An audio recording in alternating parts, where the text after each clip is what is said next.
Assalamualaikum warahmatullahi wabarakatuh. Ya, terima kasih atas perhatian rekan-rekan sekalian ya, yang sekarang kita sudah mulai masuk materi ketiga ya, mengenai sensor dan aktuator. Nah, apa yang membedakan sensor dan aktuator ini dari materi yang lain? Jadi fokus kita saat ini adalah saya akan mempersembahkan beberapa sensor yang sering digunakan dalam penggunaan Internet of Things ya. Jadi tidak seperti materi sensor dan aktuator pada materi mekatronika atau yang lain ya. Di sini dia yang fokusnya adalah kompatibel dengan Arduino ya, ESP8266 dan Raspberry Pi. Jadi nanti biasanya dalam bentuk modul segala macam. Jadi lebih mudah digunakan. Nah, terlebih nanti saya akan memberikan beberapa hal ya, beberapa bagian pada sensor ya, dan aktuator yang digunakan dalam implementasi Internet of Things ya. Nanti bagaimana sensor itu ya dijadikan sebagai data analisa segala macam. Oke.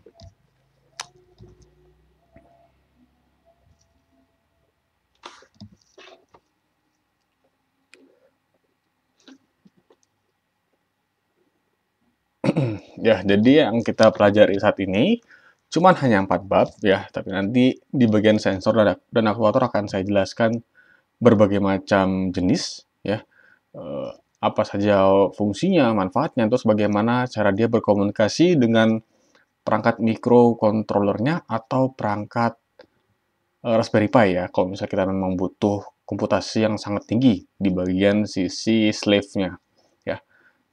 Nah, terminal komunikasi ini maksudnya apa? Nanti setiap sensor itu dia punya berbagai macam cara untuk menyampaikan datanya. Kemana? Ke Arduino-nya ya, atau ke ESP8266. Nanti ada berbagai macam metode ya yang akan kita bahas. Oke, kita langsung aja masuk ya ke materi. Nah,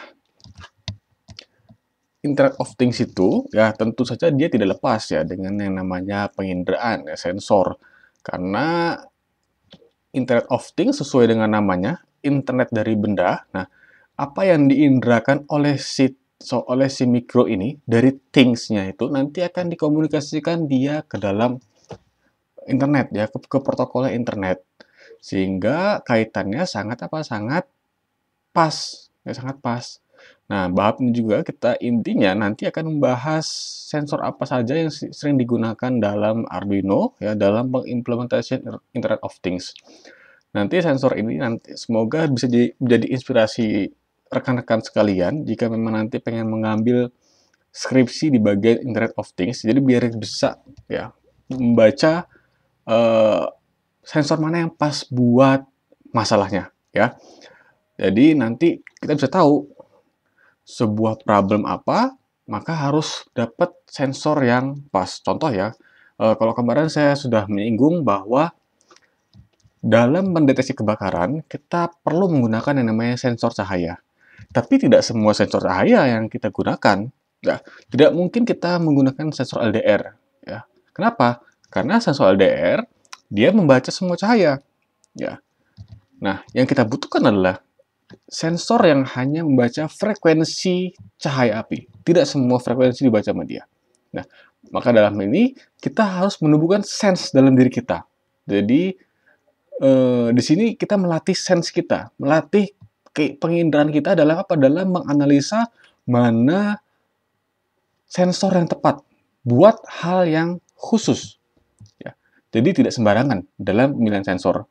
Nanti kita lihat juga, oh sensor ini bekerja dalam ranah ini, maka nanti kita butuhkan dia regulator segala macam. Ya. Jadi nanti kita jelas. Ya. Jadi sebelum kita merangkai, sebelum kita mengoding, kita harus menentukan dulu apa sensor yang tepat buat masalah kita. Dan sampai nanti kita tahu nih, oh ternyata saya butuh sensor eh, cahaya. Untuk cahaya apa? Cahaya api. Maka saya asal-asal pakai sensor. Ya. Nah, itu jadi masalah. Ya, jadi masalah seperti itu. Jadi tugas seorang engineer, dia harus sudah bisa paham, ya, sudah melatih sense-nya untuk menentukan mana yang terbaik. Dari sisi apa? Dari sisi penggunaan sensornya itu. Nah, sensor yang kita gunakan ini, itu dia biasanya sudah dalam bentuk modul, ya. Jadi, bahasa komputernya itu plug and play ya. Jadi cucuk dan jalankan ya. Jadi lebih mudah dah, lebih enak ya. Jadi untuk para teman-teman yang masih dalam tahap belajar ya atau yang sudah profesional pun ya sudah bisa menggunakan sensor ini dengan mudah ya. Nah, jadi data yang dari sensor itu ya nanti ketika dia sudah disensing, sudah didapatkan ya. Biasanya kalau hanya sebatas mikro itu dia hanya mensensing, tidak mengolah banyak ya. Nah, terus datanya kan apa? Dikirimkan ya. Dikirim ke mana? Ke server. Bisa dia nanti untuk apa? Untuk analisa atau dia nanti divisualisasikan atau kalau dia mau lebih keren lagi nanti dia akan dipasangkan AI ya untuk apa? Untuk pengambilan keputusan ya. Seperti itu. Nah, bagaimana cara Arduino ya? Jadi Arduino Raspberry Pi berkomunikasi dengan perangkat sensornya. Di sini saya menyajikan ada 6 cara ya. Yang pertama adalah protokol UART ya. Ada yang kedua I2C, yang ketiga SPI, yang keempat analog ya. Yang kelima digital, ya, yang keenam one wire. Ya, jadi nanti 6 protokol komunikasi ini adalah bagaimana cara sebuah sensor ya mengirimkan data ke microcontrollernya ya. 6 cara ini. Nanti dari setiap cara-cara ini tentu saja dia punya kelebihan dan kekurangannya ya. Nanti kaitannya dengan apa? Dengan bandwidth data segala macam ya. Seperti itu. Jadi tentunya tidak sembarang sensor itu pakai sembarang protokol. Nanti dia akan lihat berapa data yang dikirimkan. Kalau hanya cuman datanya hanya 0 dan 1, 0 dan 1 ya, artinya dia nyala atau tidak ya maka cukup pakai digital ya. Tapi kalau datanya sampai banyak parameter, maka nanti dia bisa menggunakan SPI yang bandwidth-nya lebih besar ya. Atau dia pengen saya pengen sebuah sensor yang dia tuh bisa dipadukan beberapa sensor, maka kita gunakan I2C ya. Kita lanjut ke materi selanjutnya. Nah, yang pertama kita bahas adalah UART ya. UART ini adalah terminal yang kalau dibilang umum ya, umum digunakan. Biasanya dia sebenarnya digunakan untuk komunikasi antara komputer yang kita coding, komputer yang buat ngoding dengan Arduino-nya ya. Jadi biasanya digunakan untuk apa? Untuk ngupload program ya, seperti itu. Nah, UART itu sendiri panjangannya adalah Universal Asynchronous Receiver dan Transmitter ya. Jadi ini adalah sebuah protokol yang tangguh, cepat, full duplex ya. Full duplex itu artinya dia bisa langsung berkomunikasi dua arah ya secara bersamaan ya. Nanti ada half duplex ya. Nah, kalau half duplex itu dia berkomunikasi dua arah, cuman dia bergantian jalurnya ya. Jadi tapi kalau yang ini dia saling simultaneous ya, saling berkesinambungan ngobrolnya. Nah, enaknya dia hanya menggunakan 2 pin doang untuk komunikasi datanya ya. Jadi cuman TX dan RX. TX itu artinya apa? Transmit ya. Sedangkan kalau RX itu apa? Receive ya. Jadi kalau satu sisi di satu Arduino ada TX sama RX-nya, maka TX di Arduino pertama harus dihubungkan ke RX-nya si sensor ya. Jadi satu transfer, satunya receive. Nah, kebalikannya, kalau di sensor itu ada TX, maka dipasangkan RX di mana? Di Arduino-nya. Ya. Jadi jangan sampai terbalik, jangan sampai pin TX dipasang dengan pin TX. Nanti sama-sama ngobrol siapa yang dengerin? Nah, gitu. Jangan sampai nanti pin RX dipasang dengan pin RX. Kalau dipasang seperti itu, ya sama-sama dengerin siapa yang ngomong. Nah, makanya harus apa? Harus sepasang, ya. Ada yang ngomong, ada yang mendengarkan, ya, dan ada yang mendengarkan, ada yang ngomong. Jadi nyambung. Nah, dalam TX-RX, dalam UART, nanti UART ini dia asinkronus, ya. Artinya dia tidak menggunakan, jadi komunikasi antara perangkat ini tidak dalam satu clock, ya. Jadi komunikasi itu, jadi kalau bahasa asmaranya, kalau kalian sering bilang, saya pengen punya pasangan yang ngomongnya nyambung. Nah, sama dalam UART juga eh, ada istilah itu. Jadi kalau mereka pengen ngobrol, jadi kalau perangkat ini antara sensor dan Arduino pengen ngobrol, maka mereka harus nyambung. Harus nyambung apa? Dari si baud rate-nya, ya, clock-nya. Karena kalau clock-nya nggak nyambung, maka nanti saling bertabrakan. Yang satu ngomong, tapi yang satunya belum siap dengerin. Atau yang satu yang ngomongnya cepat, tapi yang ini nerimanya lambat. Nah, maka nanti apa? Nanti nggak nyambung. Nanti yang diterima sama si pendengar, itu jadi semacam berantakan. Makanya kita harus sambungkan mereka dalam satu frekuensi, ya, yang disebut dengan baud rate. Ya, seperti itu.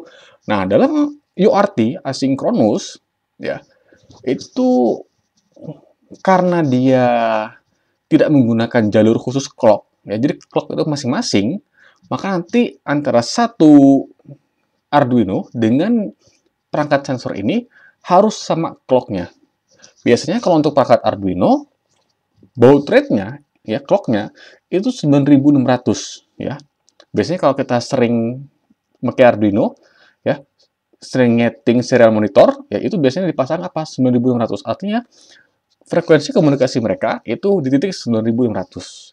Dan semakin besar sebuah data yang dikirimkan, maka nanti akan semakin besar juga baud rate-nya.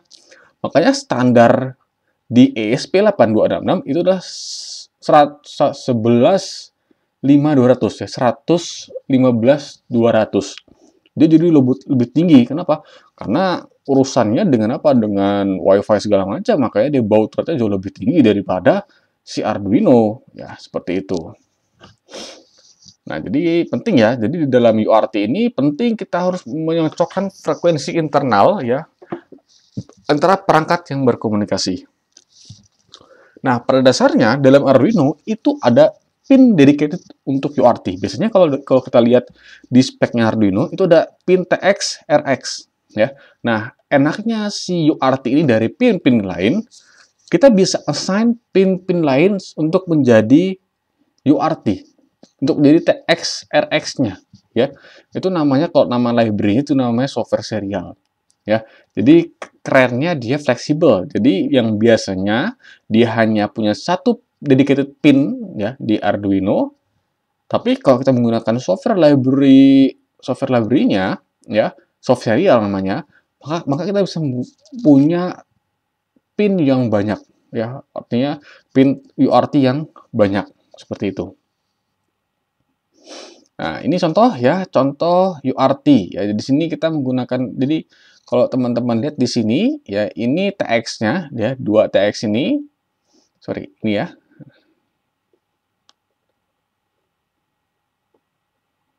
Nah, ini TX ya. Nah, ini TX. Jadi dihubungkan dengan si RX, ya.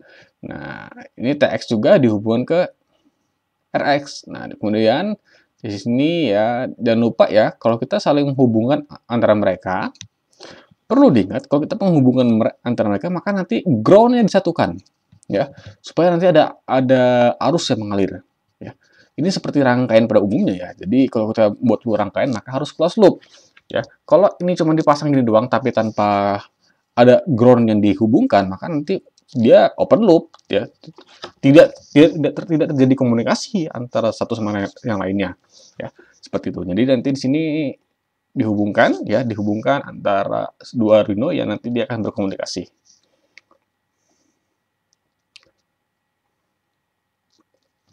Nah, kemudian ada yang namanya I2C, ya. I2C itu adalah Inter-Integrated Circuit, ya.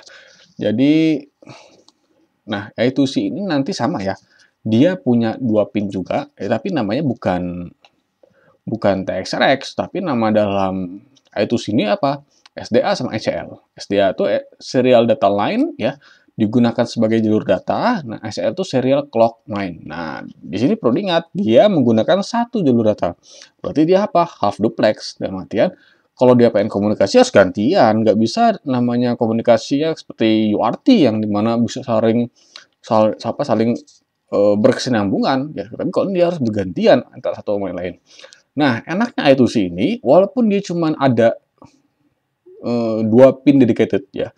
Biasanya kalau di Arduino itu dia posisinya di A5 sama A4, ya. 2 pin doang, ya. Jadi A5 sama A4 itu pin dedicated I2C. Tapi kelebihannya, kita bisa memparalel mereka ya sampai 255 ya. Jadi misal nih, dua pin I2C itu bisa berkomunikasi, jadi satu Arduino bisa dipasang sensor yang menggunakan I2C sebanyak 255 ya. Jadi ntar di paralel ya. Ya, jadi SDA SCL di paralel. Kenapa kok bisa seperti itu? Ya kan, apakah dia bakal tabrakan? Enggak bakal tabrakan. Kenapa? Karena setiap perangkat sensor itu nanti ada namanya alamat. Ya. Alamatnya apa? 8 bit. Nah, alamat 8 bit ini kalau kita terjemahkan dalam nilai biner itu adalah 255. Ya, 255. Ya, jadi 8 bit 255. Jadi artinya dia bisa berkomunikasi ya sebanyak 255 sensor. Ya. Cuma masalahnya kuat nggak si Arduino-nya itu menghandle dia sebanyak 255 sensor. Ya. Jadi Arduino itu nanti dia pernah sebagai master ya, dia sebagai penerima datanya, storing datanya. Nah, sensornya itu nanti namanya slave ya, kliennya seperti itu. Dan kelebihannya apa? Dua pin bisa dipakai secara bersamaan ya. Walaupun tetap dia nanti gantian karena cuma satu pin doang ya, satu pin doang sebagai jalur datanya. Nah, dia bukan asinkronus ya. Jadi dia namanya SCL. SCL itu dia punya jalur khusus untuk clock. Nah, clocknya nanti diatur oleh siapa? Oleh si master. Beda dengan yang sebelumnya, setiap perangkat yang berkomunikasi itu harus sinkron satu sama lain. Semuanya harus, jadi clocknya itu harus bersama-samaan. Tapi kalau yang ini, clocknya diatur oleh si master. Ya, seperti itu. Nah, ini contohnya ya. Jadi hanya dua pin itu bisa berkomunikasi dengan beberapa perangkat. Ya, SDA, SCL ya, nanti diparalel satu sama lain ya. Seperti itu. Nah, nanti ada lagi ya yang namanya SPI ya, Serial Peripheral Interface. Ya, ini dibuat sama Motorola.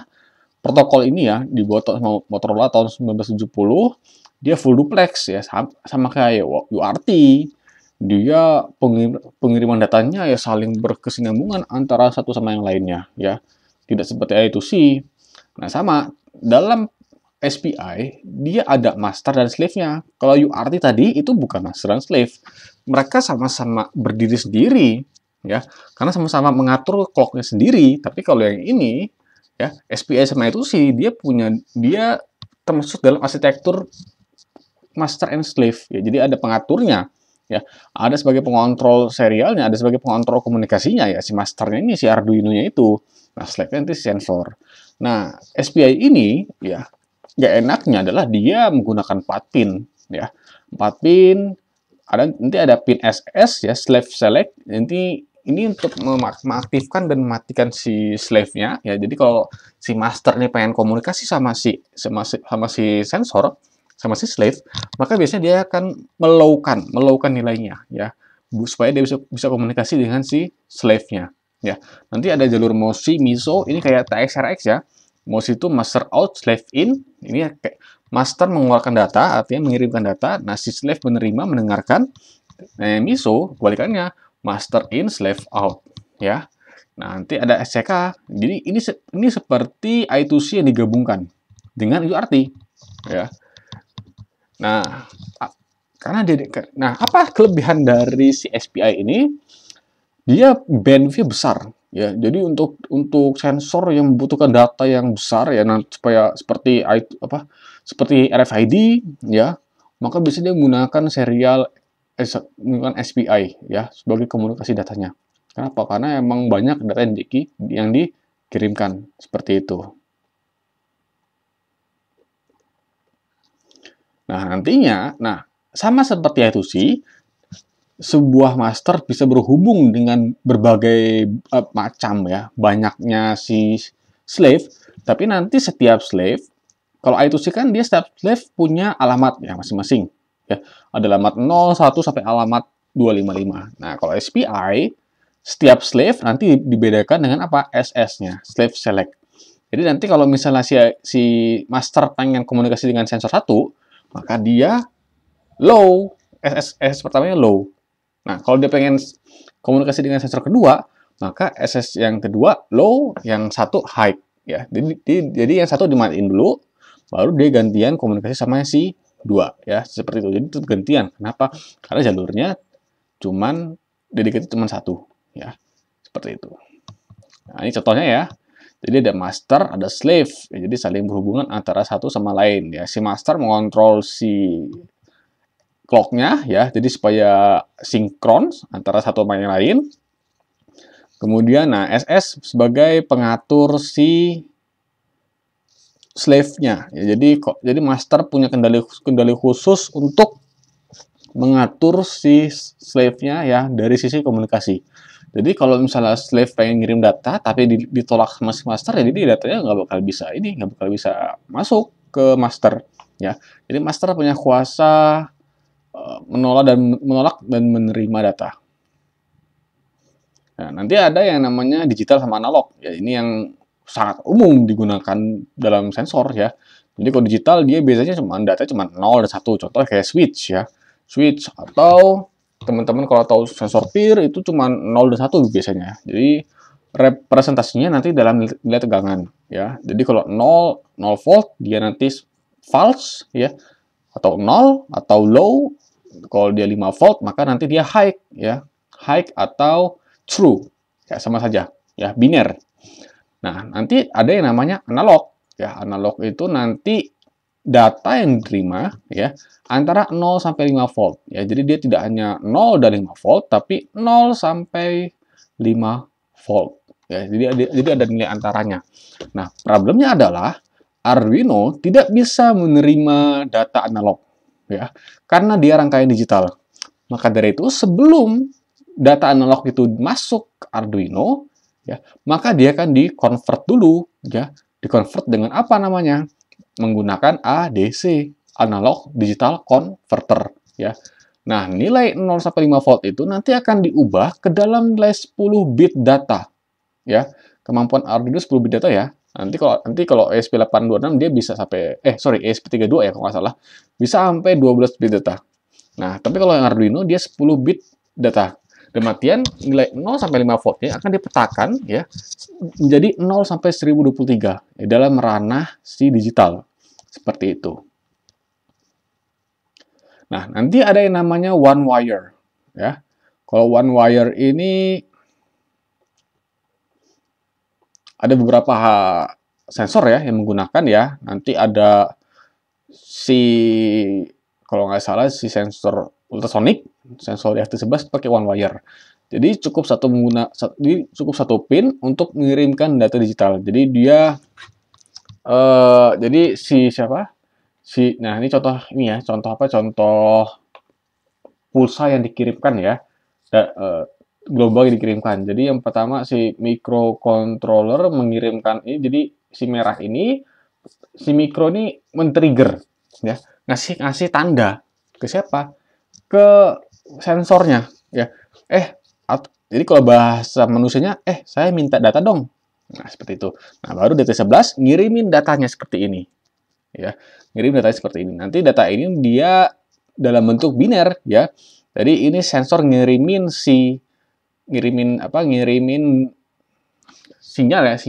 sinyal ke sensor bahwa dia pengen minta data, kemudian ini masih nunggu. Kalau misalnya nggak ada respon dari DHT11, maka dia ngirim lagi ya, karena kita minta data dari si DHT11. Nah, itu misalnya nih ada tanggapan dari DHT11, maka nanti DHT11 akan mengirimkan respon, menandakan bahwa siap. Jadi nanti akan sensor itu akan memberikan sinyal respon bahwa oh iya saya siap mengirimkan sinyal. Nah, baru nanti ini adalah kode-kode untuk sinyalnya ya. Kalau misalnya seperti ini ya, maka dia dianggap sebagai data 0 ya. Jadi 54 mikrosecond low ya. Terus 24 mikrosecond high, maka dianggap sebagai data 0. Nah, tapi Untuk yang data 1 ketika nia 54 microsecond, kemudian yang high-nya 70 microsecond, maka dianggap sebagai data biner. Data high, ya, data true, ya, seperti itu. Ini one wire. Dia lebih hemat, ya. Cuman ya dia hanya sebatas komunikasi minta data doang, tidak ada komunikasi tingkat lain, ya, makanya dia kalau dibilang tidak digunakan untuk protokol komunikasi yang lebih kompleks seperti itu. Nah, kemudian apa yang kita pelajari? Ya, nanti kita akan coba membahas ya semua sensor ini ya, lumayan banyak ya.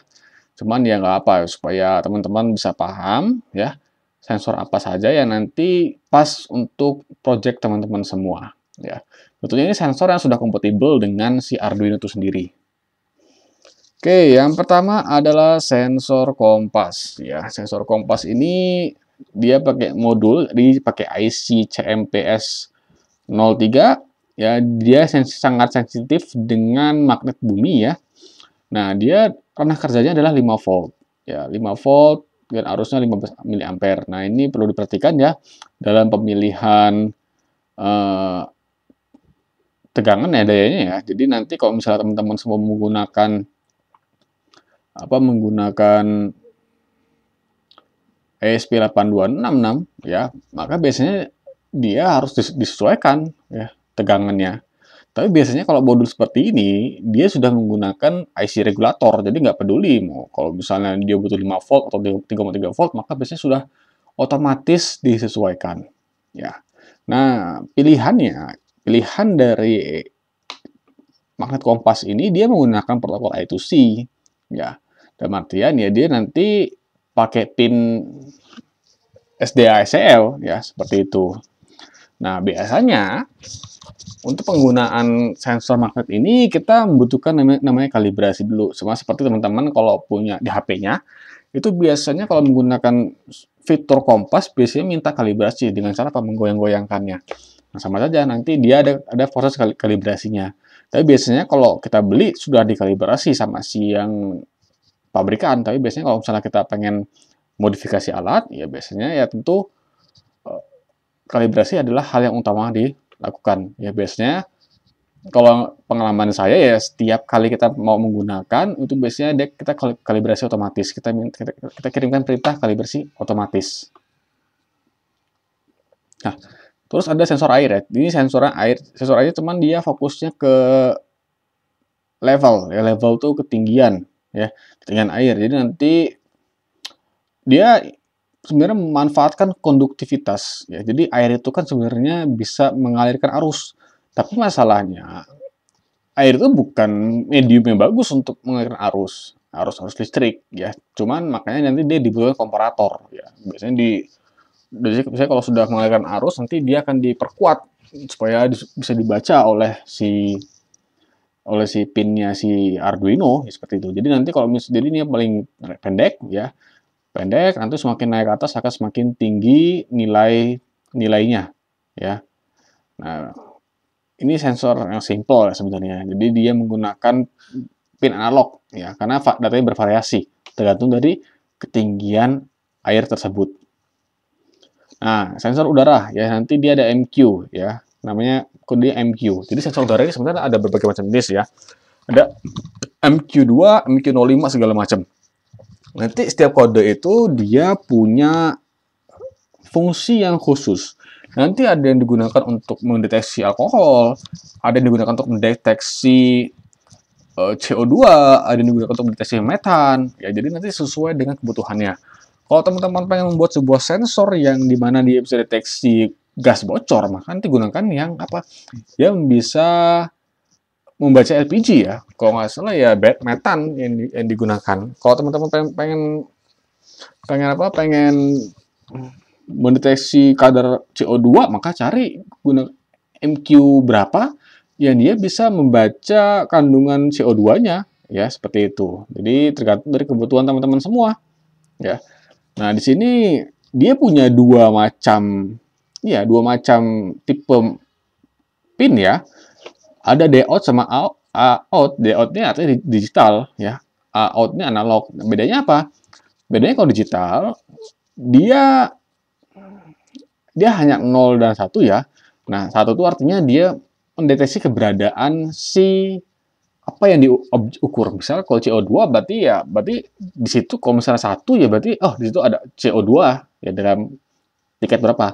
Nah, untuk mengatur sensitivitas dari si sensor itu biasanya nanti di baliknya itu ada potensiometer. Makanya nanti kalau teman-teman pakai yang pin D out, maka nanti diputar aja apa potensionya untuk mengatur apa sensitivitas dari si eh, sensornya ya.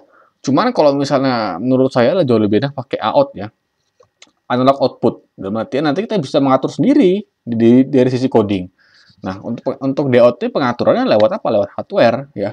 Tapi kalau dalam hal ini kita jauh lebih enak pakai AOT, jadi kita bisa lebih spesifik, ya, lebih jelas dari sisi penyeleksiannya. Ya, jadi mau seperti apa? Ya, jadi nggak semua kita anggap itu sebagai satu. Tentu kita butuh parameter ya. Jadi kita pengen deteksi CO2 nggak masa iya di ruangan terbuka tentu pasti ada CO2-nya. Masa kita pasang di D-out tiba-tiba langsung deteksi CO2 ya itu repot ya. Makanya kita gunakan out supaya apa? Supaya kita bisa menentukan batas ambang itu lebih leluasa ya seperti itu. Nah, ini sensor GPS ya. Nah, sensor GPS ini saya punya pengalaman menggunakan ini ya. Jadi emang kalau dibilang ini sensor paling mahal di antara sensor yang lain. Sensor yang lain itu paling cuma 5.000, cuma 7.000, 16.000, 20.000. Tapi kalau sensor GPS ini yang versi termurahnya itu 60.000-an. Cuman saya nggak yakin ya 60.000 itu bakal bagus atau enggak ya. Yang saya punya itu harganya 90.000 ya. Dan dia bisa digunakan dalam indoor. Jadi di dalam ruangan itu bisa dipakai ya. Nah, emang dia lebih mahal kenapa? Karena dia harus bisa membaca frekuensi yang dikirimkan oleh satelit ya. Nah, dia menggunakan apa? Menggunakan protokol komunikasi UART. Ya, jadi dia pakai TX-RX, makanya di sini ada TX sama RX. Nah, di sini ini ranah kerjanya sebenarnya 3,3 volt. Ya, tapi dia punya IC regulator sehingga dia bisa disesuaikan dengan apa? Dengan IC 5 volt. Ya, seperti itu. Jadi aman ya, penggunaannya. Tapi kalau teman-teman semua tim menggunakan murni IC-nya saja, maka nanti kita menggunakan apa? Converter dulu ya, regulator dulu sebelum langsung masuk ke sensornya. Ya, karena kalau nggak pakai regulator ya bahaya. Dia bisa merusak IC-nya ya. Meskipun nggak langsung ya. Tapi ya ini ya apa? Dia dalam jangka lama bakal membakar ya. Nah, GPS ini nanti dia menggunakan 4 satelit untuk menentukan posisinya. Jadi dari 4 satelit yang dipancarkan di luar angkasa itu nanti akan dibaca oleh si sensor, nanti akan dihitung ya. Jadi makanya jadi ini semacam kayak microcontroller sebenarnya. Jadi dia punya kemampuan hitung yang luar biasa ya. Jadi nanti hasil hitungnya baru dikirimkan ke Arduino. Ya, jadi ini seperti microcontroller tapi yang dikhususkan ya. Yang makanya dia slave ya. Makanya dia sebagai apa? Hanya sebagai penghitung dan pengirim saja ke Arduino-nya. Nah, nanti gelombang yang dia terima dari satelit itu 1,1 GHz dan 1,5 GHz. Apa sih yang diterima sama si GPS ini? Posisi dari satelitnya. Jadi setiap waktu, setiap saat, sensor GPS itu mengirimkan lokasi satelitnya. Oh, saya posisi di sini, posisi ini. Nah, makanya dia butuhkan apa? Butuhkan minimal 3 satelit untuk melakukan perhitungan triangulasi supaya kita ketahuan di mana posisinya. Ya, itu perhitungannya sangat ribet ya. Jadi kita tidak akan membahas masalah itu. Ya, kalau teman-teman pengen bahas, ya silakan cari referensi di yang lain. Ya. Nah, nanti di sini ada ya IMU dan Giro ya. Jadi ini biasanya bahasa gampangnya adalah dia untuk menghitung orientasi dari sebuah perangkat ya. Orientasi apa? Ya orientasi posisi sensornya. Contoh seperti ini. Kalau teman-teman sekalian main game ya, game balapan di HP itu kan biasanya kita miring-miringin HP-nya. Nah, itu biasanya dia pakai sensor gyro ini. Ya, dia menghitung perubahan gerakan dari apa? Dari si orientasi sensornya. Ya. Nah, dia menggunakan protokol UART. Nah, karena dia banyak dikirimkan ya, jadi itu tadi mengirimkan data aksis X, Y, Z ya. Terus nanti dia menghitung juga kecepatan sudut segala macam. Jadi banyak dikirimkan. makanya dia nanti baud rate-nya 57.600 ya. Nah, dia bekerja dalam ranah 3,3 volt. Ya. Biasanya kalau kita pasang langsung di Arduino, itu nanti kita harus di bagian RX-nya, ya kan TX si Arduino itu dia mengirimkan tegangan 5 volt. Nah itu nggak mungkin langsung kita pasang di di sensornya, karena nanti bakal ngebakar pinnya ya, IC-nya. Nah makanya nanti di pin TX-nya si Arduino sama RX-nya si sensor ini dipasang pembagi tegangan, supaya nanti yang keluar dari hasil pembagi tegangan itu adalah 3,3 volt. Walaupun tidak murni 3,3 volt, tapi setidaknya mendekati ya, seperti itu. Nah, ini DHT11 ya. Ini yang ini sensor paling umum ya yang digunakan oleh pemula maupun profesional ya. Kenapa? Karena dia sudah 2-in-1. Dia bisa mengukur temperatur dan kelembapan ya.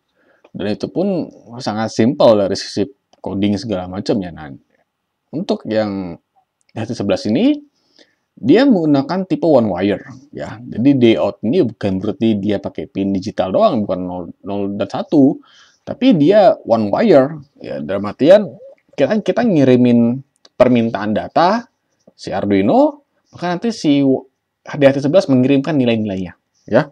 Jadi nggak hanya sebatas true or false, tapi dia urutan bit data yang nanti akan dikonvert ke dalam temperatur dan kelembapan.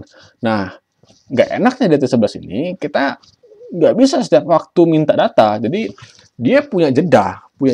Kenapa? Karena memang mengirimkan data itu butuh waktu.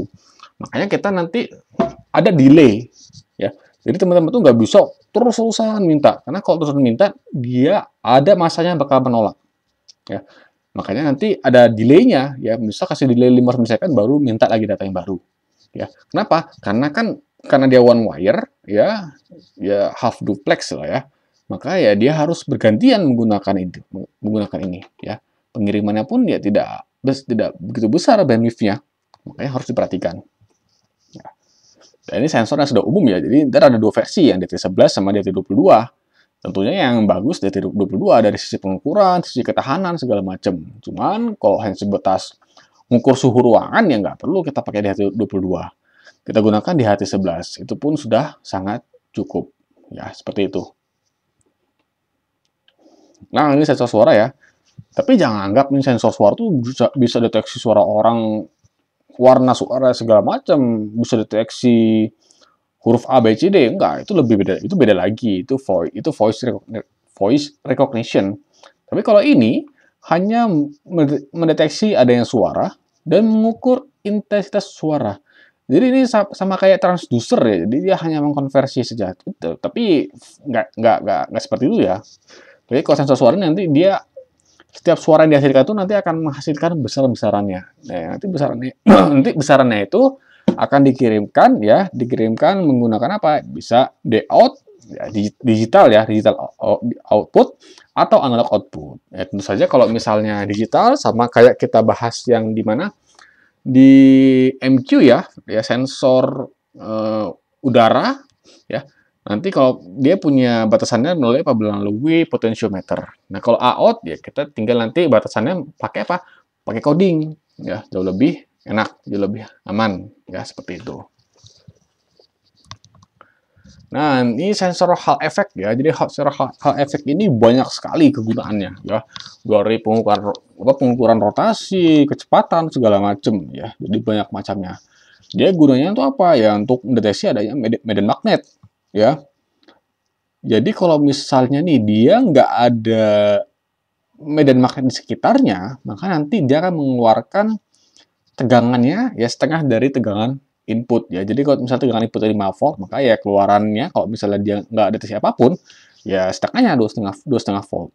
Cuman itu hanya berlaku di posisi out ya, yang keluarannya analog, yang keluarannya di antara 0 sampai 5 volt. Tapi kalau D-out tentu kita harus mengaturnya. Ya mengaturnya lewat apa? Lewat potensio. Ya. Jadi D-out sama out-nya adalah cara memberikan kebebasan kepada si user untuk menentukan pilihannya. Ya. Biasanya kalau untuk yang simple ya udah pakai yang DOT aja, ya. Tapi kalau untuk yang dia pakai yang spesifik, ya tentu kita menggunakan AOT, analog, ya, supaya kita bisa mengaturnya, ya, mengatur batasannya sesuai dengan yang kita inginkan. Ya, seperti itu. Nah, biasanya gunanya itu apa? Ya, untuk kecepatan motor, deteksi objek, ya, dan segala macam.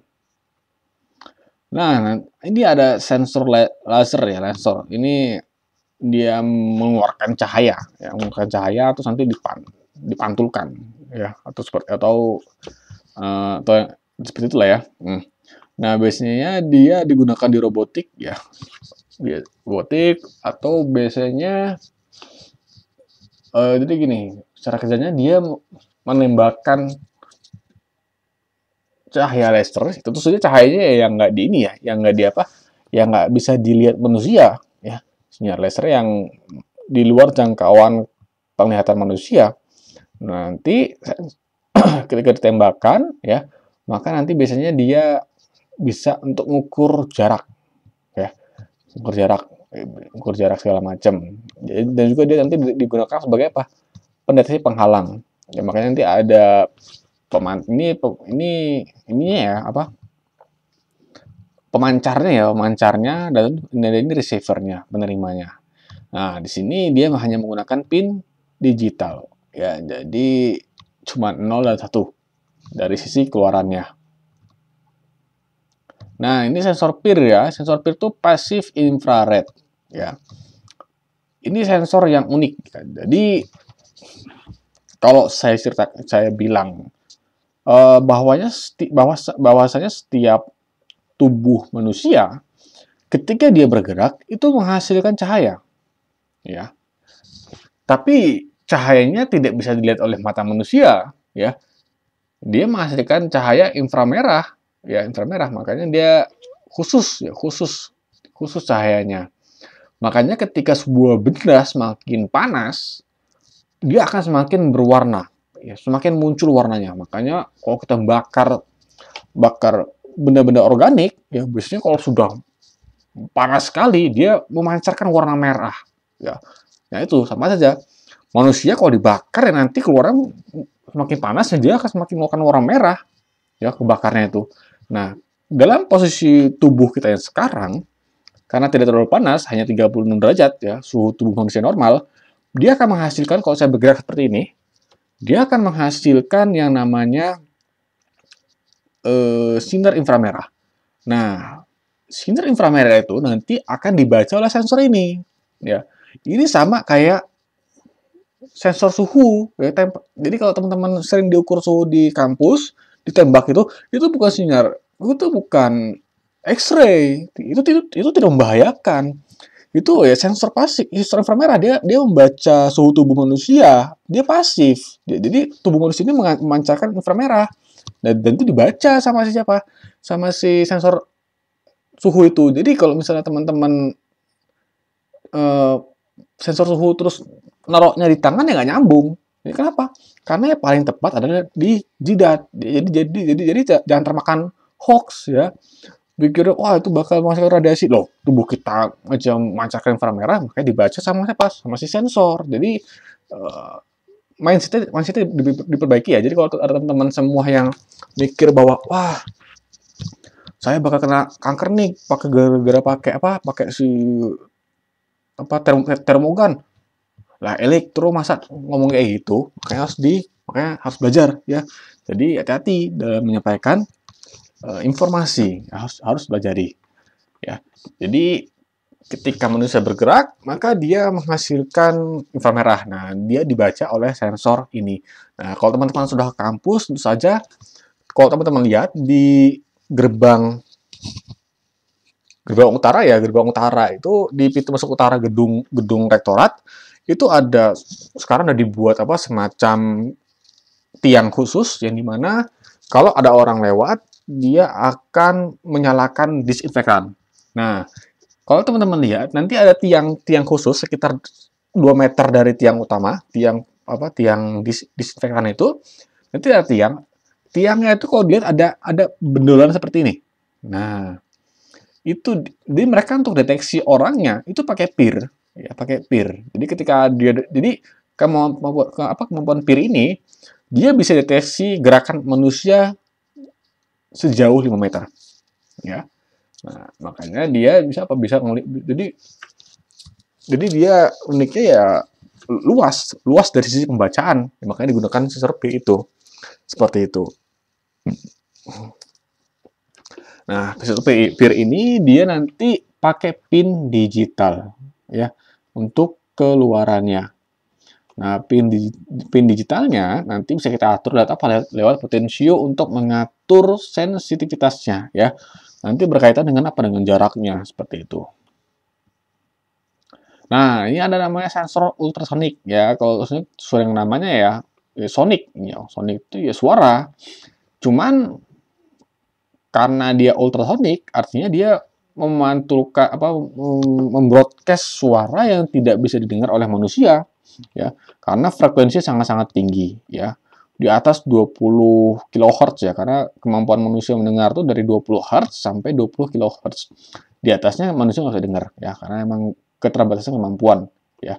Kalau kita bayangkan kita bisa mendengarkan sampai di sini ya, kuping kita ya bisa budak ya, seperti itu. Nah, di sini gunanya untuk apa? Untuk mendeteksi sebuah objek, jarak sebuah objek ya. Jadi satu drum ini digunakan untuk mengeluarkan suara ultrasonik, satunya sebagai penerima. Jadi ketika satunya memantulkan sebuah suara lewat dia menabrak sebuah objek, maka nanti si suaranya ini ya akan mantul. Nah, mantul dibaca oleh siapa? Dibaca oleh si drum satunya. Ya. Nah, di sini dia menggunakan apa ya? Dia menggunakan one wire ya. Kalau nggak salah dia menggunakan one wire untuk komunikasi datanya. Ya. Karena yang diterima nanti adalah berupa nilai yang unik ya, seperti itu. Nah, nanti ada namanya sensor warna. Nah, sensor warna ini dia lumayan mahal juga ya. Ya masih di bawah masih di bawah sensor GPS ya. Kenapa bisa mahal ya? Karena dia ini sebenarnya sensor cahaya, cuman dia lebih spesifik lagi. Dia mendeteksi 3 macam warna utama. Red, green, dan blue ya. Jadi RGB-nya ini nanti akan dipantau oleh sensornya ya, terus dihitung intensitasnya dalam 8 bit ya. Jadi 8 bit itu 0 sampai 255. 0 itu artinya dia gelap, 255 itu artinya sangat terang. Jadi setiap sensor ini dia punya 3 macam sensor ya, red, green, dan blue. Nanti setiap sensor ini punya nilai 0 sampai 255 ya. Jadi warna-warna selain red, green, blue itu hanyalah perpaduan dari ketiganya. Contoh, warna kuning itu adalah perpaduan antara warna hijau dan warna biru. Warna coklat itu antara perpaduan antara warna apa. Nah, jadi dengan perpaduan warna-warna ini nantinya mereka bisa menghasilkan kalau nggak salah sampai 16 juta warna. Jadi sangat banyak, ya sangat banyak. Hanya dari 3 warna bisa menghasilkan hampir seluruh warna. Ya. Nah, 4 pin ini nanti gunanya apa? Untuk pencahayaannya, ya, untuk pencahayaannya seperti itu. Jadi nanti cahaya yang ada objek nih, ditempelin sama sensor ini, tak. Nah, nanti sensornya ngapain? Nanti ini kayak ultrasonik ya. Jadi dia cahayanya muncul dari LED-nya, nanti mantul ke objeknya, ya, terus diterima oleh siapa? Sensornya, ya. Terus apa kaitannya dengan pemantulan? Ya, perlu diingat bahwa ketika ini LED-nya LED ini ya, LED bright LED ya, LED putih ya. Nah, ketika dia dipantulkan ke sebuah benda, contoh benda warna merah, ya. Nah, bright LED ini dia membawa semua frekuensi warna, ya. Jadi kalau teman-teman masih ingat ya, Meiji-ku Hibiniu ya, merah tuh frekuensi paling rendah sampai ungu ya, ultraviolet itu frekuensi paling tinggi. Nah, itu jadi semua frekuensi itu kalau digabungkan dia jadi warna putih. Nah, ketika dia mau ditabrak oleh sebuah objek pengukuran kita, misal warna merah, maka semua warna frekuensi selain warna merah diserap. Yang dipantulkan hanya warna merah yang diterima oleh si sensor itu, ya. Seperti itu. Nah, ini ada yang namanya sensor rotasi ya, potentiometer. Potentiometer ini dia analog ya. Jadi kalau dia diputar, nah maka nanti dia akan mempengaruhi nilai ini ya, nilai tegangan ya. Jadi ini diputar itu apa? Nanti dia merubah resistansi. Nah, nanti resistansinya akan mempengaruhi nilai tegangan inputnya ya, sehingga nanti outputnya akan sesuai dengan nilai resistansinya ya, seperti itu. Nah, ini sensor reflektif infrared ya, jadi dia membaca inframerah ya, jadi sama kaitannya dengan sensor laser ya, cuman enggak beda ya. Tapi kalau ini dia inframerah ya, reflektif dia. Kalau reflektif artinya dia menerima pantulan ya, gelombang inframerah. Ya, dan dia bisa digunakan di robotik, mobil pintar segala macam. Ya, biasanya dia digunakan untuk pengukuran jarak ya, seperti itu. Atau ya tetap seperti untuk deteksi objek. Dalam artian penghalang objeknya ya.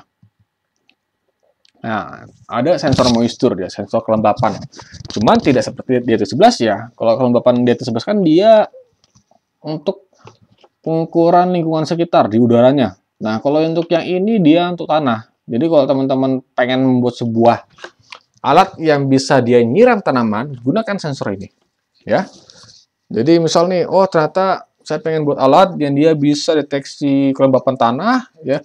Nanti kalau misalnya kering dia nyala otomatis, ya. Nyala otomatis apa? Dia membuka keran.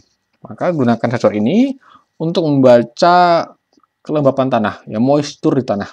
Ya, bisa digunakan untuk apa ya? Untuk perkebunan ya, alatnya. Nah, ini sensor api ya. Kalau kan tadi sangat saya singgung ya, bahwa nggak semua cahaya harus kita terima. Kalau misalnya untuk buat robot pemadam kebakaran, ya maka gunakan sensor ini, ya sensor ini. Jadi sensor ini hanya membaca frekuensi apinya saja, ya. Nanti dia punya modul komparator ya. Komparator itu untuk meningkatkan sensitivitasnya dari si sensor utamanya. Ya, seperti itu. Nah, ini tadi kalau ini sensor api yang dia hanya membaca api. Nah, kalau ini sensor LDR, ya dia membaca semua cahaya. Ya, mau cahaya lampu, ya mau cahaya matahari, ya mau cahaya api, ya semua bakal dianggap sama cahaya oleh dia. Makanya nanti nilainya akan berubah sesuai dengan cahayanya. Ya, like di transistor ini, kalau misalnya dia semakin kena cahaya, maka nanti nilai resistansinya akan semakin turun. Ya. Sebesar kalau misalnya dia kena dia gelap ya, maka nanti nilainya naik sampai 200 kilo ohm, maka nanti tegangan keluarnya itu akan kecil. Ya. Tapi ketika dia kena cahaya, maka dia akan turun sampai 500 ohm. Makanya nanti tegangan keluarannya A0-nya, maka dia akan apa? Akan tinggi, akan naik, ya hampir 5 volt, seperti itu. Nah, ini sensor cahaya juga, ya, BH170. Cuman, apa yang membedakan antara sensor yang LDR dengan sensor yang ini? Bedanya adalah, dia lebih spesifik dalam sisi pengukuran, ya. Kalau yang ini, dia mengukur dari sisi intensitas cahayanya. Sehingga nanti keluaran dia adalah apa? Adalah lux, ya, LUX. Lux itu kalau dalam bahasa fisikanya dia adalah satuan cahaya, ya. Nah, makanya dia paling bagus digunakan untuk apa? Untuk mengukur efektivitas dari sebuah panel surya. Jadi kalau teman-teman pengen punya project nih, oh saya pengen mengukur bagaimana intensitas cahaya di sebuah lingkungan. Ya, sebelum pasang panel surya, maka kita cari dulu di titik mana dia paling bagus cahayanya. Ya, pakai menggunakan ini. Nanti dari sini kita bisa ngitung. Ya, dari lux ini ntar kita bisa ngitung berapa watt per meter persegi yang dihasilkan dari posisi itu. ya. Jadi ini sangat membantu untuk mengukur seberapa efektif dari panel surya kita, ya. Seperti ini. Dan dia menggunakan apa? I2C untuk berkomunikasi. Ya, seperti itu. Nah, ini ada RFID. Ini kalau saya bilang baru kayak mungkin ini cuman satu-satunya sensor yang menggunakan SPI ya sebagai sarana komunikasi karena emang datanya sangat besar yang dikirimkan ya. Jadi yang di dalam yang dibaca oleh RFID ini adalah data-data yang identitas. Nah, kalau berkaitan dengan identitas, dia biasa datanya sangat banyak ya. Kenapa? Karena dia harus unik. Ya, harus beda dari yang lain. Namanya juga identitas ya. Nah, dia menggunakan frekuensi radio sebagai identitas ya. Sama ini seperti contoh gini. Teman-teman kalau punya eKTP, itu kalau dideketin dengan sensor ini, nanti akan terbaca apa eKTP-nya itu identitas di dalamnya ya. Nah, nanti ada dua jenis RFID, yang pasif dan yang aktif. Kalau yang pasif artinya si kartunya itu, kartu untuk membaca datanya, itu dia butuh daya dari siapa? Dari si readernya. Ini readernya. Yang biru ini readernya. Ya. Tapi kalau yang aktif tuh si kartunya itu, ya, si pemancar identitasnya itu dia punya baterai sendiri sehingga dia tidak membutuhkan daya dari siapa? Dari si readernya. Nah, sehingga kalau dia tidak membutuhkan daya dari si reader, dia lebih lebih jauh jaraknya, jarak bacanya. Tapi kalau yang versi ini kan versi pasif kan dia mesti ditempelin ya, supaya apa? Supaya bisa dibaca ya. Nah, yang aktif tuh biasanya teman-teman kalau punya motor yang NMAX ya, mungkin NMAX sekarang atau Vario yang sekarang itu dia sudah pakai kunci digital. Itu biasanya pakai RFID yang aktif ya, seperti itu. Nah, frekuensinya tentu saja dia ada yang 120 kHz sampai 150 kHz, ada yang 13,56 ya, tergantung nanti dari data-data yang dikirimkan oleh si transmitternya ya, seperti itu. Nah, sekarang kita masuk ke aktuator ya. Aktuator ini nanti penggeraknya ya. Nah, penggerak apa yang digunakan dalam Arduino ya tentu hanya tiga yang bisa digunakan. Tetap motor DC, motor servo, dan motor stepper. Intinya dia merubah energi listrik menjadi energi mekanik ya. Nah, aktuatornya ya motor DC-nya ya, ini ya simpel ya. Ini motor yang hanya bergerak ya. Jadi kalau dikasih arus listrik ya dia muter, udah. Tapi kalau dalam Arduino kita bisa mengatur kecepatan putarnya itu dengan menggunakan apa? Menggunakan PWM. Ya, PWM itu Pulse Width Modulation.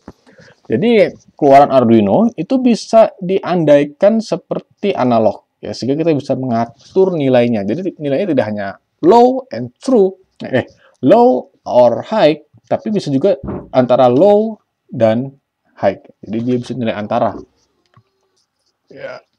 Jadi kita bisa mengatur ya kecepatan dari motor itu ya dengan namanya PWM ya, Pulse Width Modulation ya. Nanti pin keluarannya akan mengeluarkan sinyal PWM ya. Nanti sinyal PWM itu akan bervariasi ya dari sisi tegangan.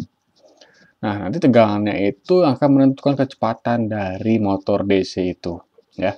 Dan nanti ya, ini biasanya digunakan untuk penggerak robotik ya, segala macam, roda. Nah, nanti kita juga bisa merubah ini. Jadi DC ini dia punya polar, tapi kalau dia terbalik polarnya, nanti muter pun akan terbalik ya. Makanya kalau dalam motor DC yang dimana dia bisa maju mundur ya di robotik, maka nanti dia butuh yang namanya driver. Ya, driver ini nanti gunanya itu apa? Untuk mengatur kecepatannya, terus mengatur arah putarnya segala macam. Ya, driver dari motor DC-nya. Nah, kemudian ada namanya motor servo ya. Motor servo ini ya, dia motor DC, cuman dia bisa digerakkan sesuai dengan derajatnya ya. Jadi biasa digunakan di lengan-lengan robotik ya. Terus teman-teman biasanya kalau ada pintu biasa ya, pintu engsel yang bisa dibuka otomatis, itu biasanya dia menggunakan servo ya. Tentunya servonya bukan servo yang ini servo kecil. ini paling nggak nyampe sekilo torsinya ya. Biasanya kalau untuk pintu-pintu itu dia servo yang 50 kilo yang harganya sampai 200 ribuan ya. Tentu yang versi ini yang versi murah, dia hanya untuk menggerakkan dengan robot ya. Jadi putarannya dia bisa diatur dari 0 sampai 180 derajat ya. Tapi nanti ada juga servo yang dia bisa 0 sampai 390 derajat. Ya, jadi servo ini nanti resolusinya dia 0, 1, 2, 3, 4, 5 sampai 180 ya seperti itu. Nah, nanti dia menggunakan PWM ya untuk menggunakan PWM untuk pengaturan perputarannya ya seperti itu. Jadi sama kayak motor DC yang PWM-nya itu dia untuk mengatur kecepatan. Tapi kalau yang di motor servo PWM-nya digunakan untuk apa? Untuk mengatur arah ya, sudut putarannya ya seperti itu.